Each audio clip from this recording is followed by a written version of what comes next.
Од следната година и екипите на јавното предпријатие Чистота и зеленило ќе се вклучат во зимското одржување на сообраќајниците во градот. За оваа услуга општина Куманово ќе одвои дополнителни 3 милиони денари покрај 5 милиони денари кои што комуналното предпријатие ги добива за расчистување на тротоарите, плоштадите, автобуските постојки. Новина е и тоа што јавното предпријатие во новата година ќе ги расчистува и дивите депонии. Новина е што она што имаме дополнителни 2 програми за зимско одржување, бидејќи знаете дека јавното предпријатие со задолжување од Светска банка општина кредитот што го зема има добијано возила за зимско чистење и на сообраќајници, со што јавното предпријатие од наредна година ќе започне со расчистување на сообраќајници, не само на тротоарите и на плоштадите. Тоа е новина во нашето јавно предпријатие. Во текот на вчерашната седница беа утврдени цените, ценовникот по кој јавното предпријатие ќе врши оваа услуга, а паралелно со тоа, бидејќи имаме добиено и еден скип со кој јавното предпријатие ќе има можност, ќе има капацитет да расчистува диви депонии и веќе работиме на расчистување на диви депонии, она што беше неопходно во рамки на јавното предпријатие.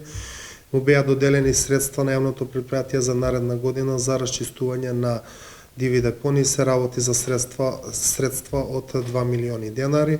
Договорот за зимското одржување на сообраќајниците во градот помеѓу јавното предпријатие Чистота и зеленило и општина Куманово се уште не е склучен, информира Стојчевски. Ние веќе како јавно предпријатие започнавме и ги преземаме сите потребни активности и постапки за да се спремиме за зимското одржување, меѓутоа поради уште несредна документација и нерегистрирани возила, се надевам дека во најбрзо време ова ќе биде решено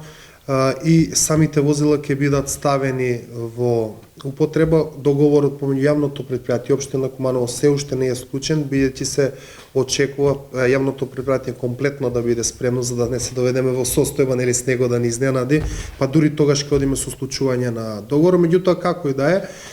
зимското одржување на сообраќајниците е регулирано, има склучено договор со приватен стопанственик кој при услови на врнежи и паѓање од снег веднаш ќе интервенира. И идната година екипите на Чистота и зеленило ќе бидат вклучени во косење на тревниците околу станбените комплекси и покрај тоа што оваа услуга не е предвидена со програмата за работа на комуналното предпријатие.